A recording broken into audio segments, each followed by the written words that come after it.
Numunezero udasanzwe gusubira guhura namwe nshuti namwe bagenzi muri kumukurikirana imbonesha kuri ya BTV Burundi muciye kuri Star Times ku chaîne y'106 ni chaîne y'781 eka ndetse no kuri Canal Plus ku chaîne y'396 sangwa ikaze mu mwanya mwiza wo gukurikirana amakuru mu Kirundi avugwa kuri wa 23 Gitugutu umwaka wa 2024 Hatangimana Patrick Nijengera ndabashikirizi akabagizwe n'igiyo nkuru zikurikira. Ikibazo c'ikena ry'amazi meza mu buraruko bw'igisagara ca Bujumbura kiriko kiratuma n'amashuri y'indaro ari mwako karere bitayorohera mu gutegura ibifungurwa no kugira isuku rikwiye. Nayo mushikiranganje ubudandaji Marie Chantal Nijimbere asaba abanyagisagara ca Bujumbura kwitegurira kwakira neza ingenzi zizoza baje mu nama igira 23 y'umuryango wakomeza ayo nayandi ni mukanya. Ndasubire kubaramutsa nongera ndabaha ikaze mu idonido ry'aya makuru. Umushikiranganje w'ubudandaji Marie Chantal Nijimbere asaba abanyagisagara ca Bujumbura kwitegurira kuzokwakira neza ingenzi bazoba baje mu nama igira 23 y'abakuru b'ibihugu ubagize umuryango wakomeza. Ni muri wa mugenzi wacu Brenda Kelly Deborah. Uburundi bugiye kwakira ibihugu 21 bije mu nama y'umuryango w'isoko rusangi y'ibihugu vya Afrika y'ubuseruko n'ivy'ubumanuko. Umushikiranganje w'ubudandaji Nijimbere Marie Chantal mu nama yagiranye n'abamenyesha makuru kuri uyu wa 22 Gitugutu yaravuze akamaro k'uwo muryango w'isoko rusangi komeza. Novuga nyamukuru kiba gikomeye muri iki gisata c'amasoko rusangi ubwa mbere ni gushobora gushiraho ama politique twese duhurizako hagaheze hakajaho ama strategie twese dushobora guhurizako mu bisata bitandukanye ndetse hakabaho n'ingingo duheza tugahurizako kugira ngo dushobore gufasha abadandaza bato ndetse n'abandi banyamitahe gushobora gukorera muri ibi bihugu bigize umuryango w'akarere ka Afrika y'ubuseruko. Hariho projet ndetse novuga yatanguye kuva kera muri Office Burundaise des Recettes mu kigo kijeje gutoza amakori yadufashije kugira ngo dushobore kuja hamwe n'ibindi bihugu dukoreshe systeme imwe ariyo yitwa Sidonia idufasha guhanahana amakuru hagati y'ibihugu na cyane mu vyerekeye ibyo guhanahana urudandazwa.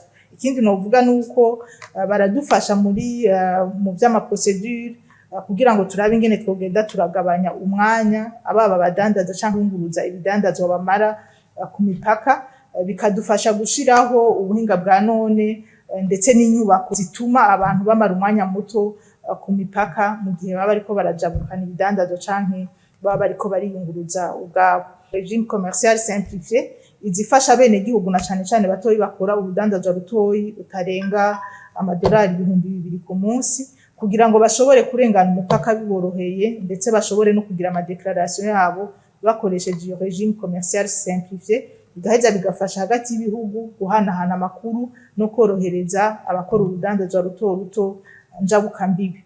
Uwo mushikiranganje arasaba kandi abazokwakira izo ngenzi kuzitegurira neza. N'abanyagisagara muri rusangi ushobora kwitegurira ingenzi ziza zimwe zarashitse hano mu gihugu cacu Burundi n'abandi bariko baraza bamagara n'ibisata byose vya leta baba bakorera ku yinjiriro ry'u Burundi ndetse n'abandi bose kugira ngo bashobore gushira ingufu hamwe dushobore kwakira ingenzi ndetse bave ngaha babonye ingene abarundi dusanzwe twakira neza. Iyo nama izotangura itariki 28 Gitugutu aho azotangura inama y'abanyamitahe isubire itariki 29 aho azoba inama y'abashikiranganje ihere itariki 31 aho abakuru b'ivyo bihugu bose bazoba bahahuriye. Irambona Brenda Kelly Deborah reka tugukengurukire n'abene gihugu baba mu makayitiye yo mu buraruko bw'igisagara ca Bujumbura barajushinga n'ikibazo c'ikena ry'amazi kimaze iminsi bagasaba ababijejwe gukemera ico kibazo mu maguru masha. Ni muri mugenzi wacu Areroris Indongozi.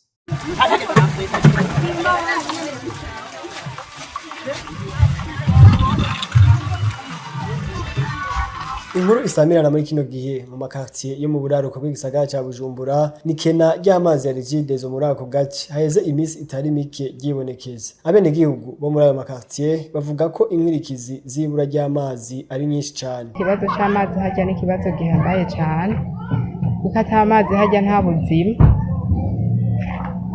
Amazi n'ubuzima nk'ubu nka twebwe nka benshi baza kudaharya amazi yo mu mifurege kandi ndazi nka henshi nko mu maresitora atandukanye kandi ndazi yuko bashobora no kuba banayakoresha nyene rero bizotuma amazi atabonetse na vuba atera ingwara nyene zivuye kw'isuku rike kuko hari n'igihe unasiba no ku kazi kanaka mu byo wari gukora ukaja kurondera amazi urumva utagira amazi nta n'ibindi bintu washobora gukora.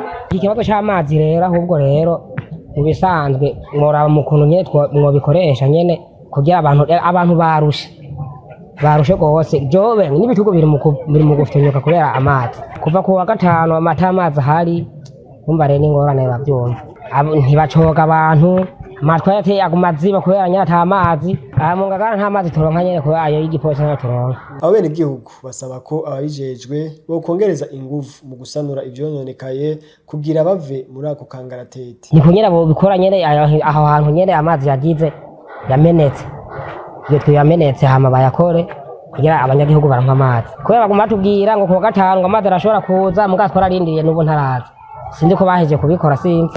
Dusaba yuko amazi nimba ari ahantu yacitse bovyihutisha bakayakorana n'ingoga tukaronka amazi ata amazi kwezwe turabona yuko ari ikibazo kinini. Iryo kena ry'amazi muri ico gice riva ahanini kuri umwe mu miringoti kwiragiza amazi mu gisagara ca Bujumbura bononekariye ku kiraro c'uruzi Ntahangwa iruhande y'isoko ya Kotebu. Arero Risi Ndongozi reka tugukengurukire tunakumenyesha ko ikibazo c'ikena ry'amazi mu buraruko bw'igisagara ca Bujumbura kiko kiratuma no mu mashure y'indaro arangwa mu ako karere bitaborohera mu gutegura ibifungurwa no mu bijanye n'isuku rikwiye bagasaba ko abagira neza bo baronsa ibikoresho bikwiye vyo kuziganya amazi menshi. Nitubikurikire. Ikibazo c'ikena ry'amazi kimaze iminsi cibonekeza mu makaritiye nka yose agize komine Ntahangwa mu buraruko bw'igisagara ca Bujumbura nticasize inyuma ibigo vy'amashure y'indaro ari mwako karere kuko bitaborohera mu gutegura ibifungurwa no mu bijanye n'isuku nk'uko vyemezwa na Nyandwi Eric umuyobozi ajejwe uburaro n'indero kw'ishure ry'akarorero rya Ngagara iryahoze ryitwa Ene. Natwe turi muri ako karere kashikiye n'izo ingorane zashikiye abandi natwe byo zaradushikiye dufite ikibazo cy'amazi murabona yuko ari ishure ry'indaro mu ndaro atamazi isuku rica ritugora. Uyo muyobozi w'uburaro agashima akigoro k'igipolisi kijejwe gukinga impanuka babafashe mu mugongo mu kubaronsa amazi agasaba ko leta n'abagira neza bo baronsa ibikoresho binini vyo kubika no kuziganya amazi menshi.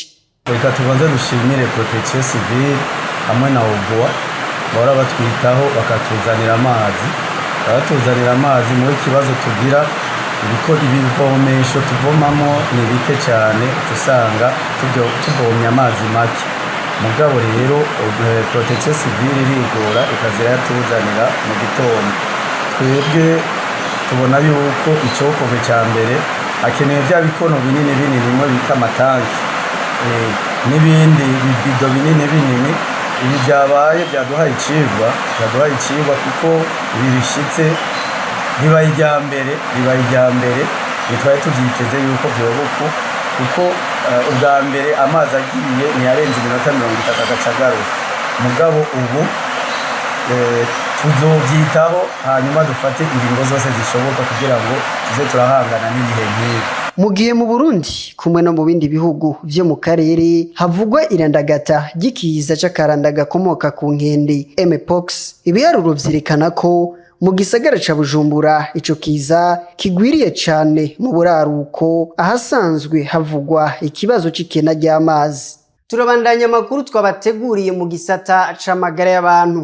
abakenyezi bibungenze barakwiriye kumenya no kwitwararika ibimenyetso biranga igihe cegereje ko umukenyezi yibaruka, bivugwa na Bernadette Nkanira, umuhinga yanonosoye ibijanye n'irondoka rijanye n'amagara meza. Ni muri mugenzi wacu Keza Gloria.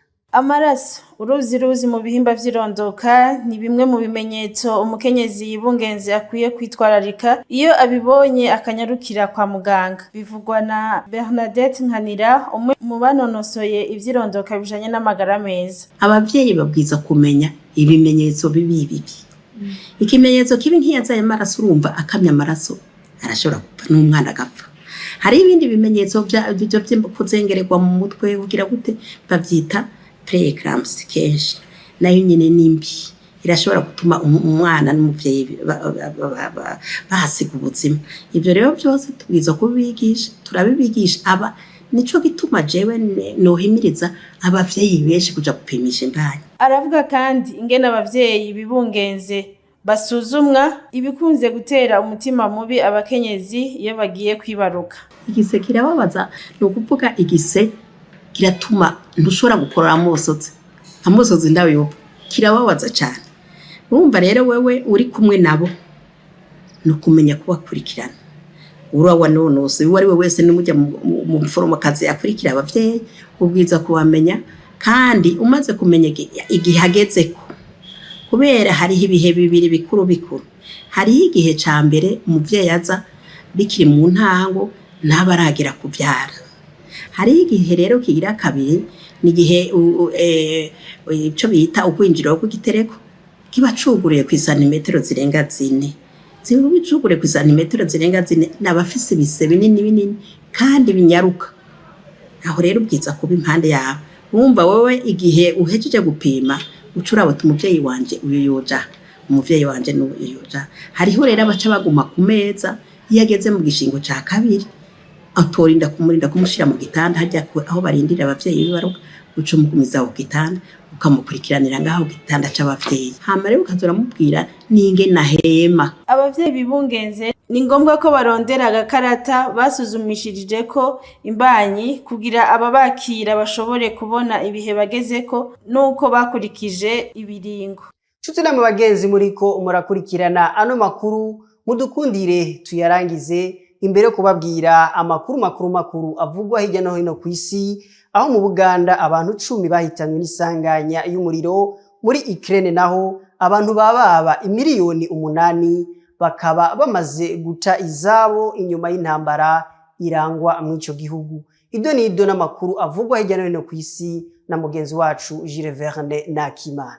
Amakuru avuga mu makungu tere mu gihugu cy'u Buganda, abantu bagera ku 10 bitavye Imana bahitanywe n'isanganya ry'umuriro ryatewe n'imodoka itwara ibitoro yataye inzira mu gihe yari kiranyaruka cyane, uko bishikirizwa n'ibiro byo kumenyesha amakuru by'Abafaransa AFP. Iryo sanganya ryabereye mu gace ka Kikogwa ku birometero 25 mu buraruko bw'umugwa mukuru w'u Buganda Kampala, uko bishikirizwa na Charles Wanga arongoye agace iryo sanganya ryabereyemo. Amenyesha ko ariko atwara iyo modoka byamunaniye ko ayitumbereza neza, icya iratembagara mu gihe abanyagihugu bari baje kuvoma ibitoro byari muri iyo modoka. Umuriro ukaba waciye waduka uhitana abantu bagera kuri 10, bahiye baratokombera n'abandi benshi bakomeretse. Imodoka za Rusehabaniha zarabangutse gutabara ziranyarukana kwa muganga abakomeretse harimo n'abababaye cyane, nkuko vyemezwa n'umuvugizi w'igipolisi cy'u Buganda Patrick Onyango. Iryo sanganya ryabaye nk'igihe cy'isaha 9 z'umuhingamo. Uwo muriro bakaba bakibawuzimya vyihuta utarashikira station yari yegereye aho gace sanganya ryabereyemo. Iryo sanganya ije inyuma ryeruka kuba genekezo rya 15 gitugutu mu gihugu cya Nigeria, yahitanye abantu bagera ku 170. Tubandanirize amakuru yacu mu gihugu ca Ukraine, aho kuva mu mwaka wa 2022 inyuma y'imishamirano hagati y'igihugu cy'u Burusiya n'igihugu ca Ukraine, abantu bagera ku miliyoni 8 bakaba bamaze kuva muri ico gihugu. Urugero runini cyane kavuga ko umuntu umwe ku bantu 6 bamaze kuva muri ico gihugu mu kiringo c'imyaka 2, nkuko vyemezwa n'igisata c'ishiramwe mpuzamakungu ONU kijejwe abantu. Ku miliyoni 43 z'abantu baba muri Ukraine mu mwaka wa 2022, gushika ubu muri ico gihugu hasigaye abantu bagera ku miliyoni 35 mu kiringo c'imyaka 2 gusa.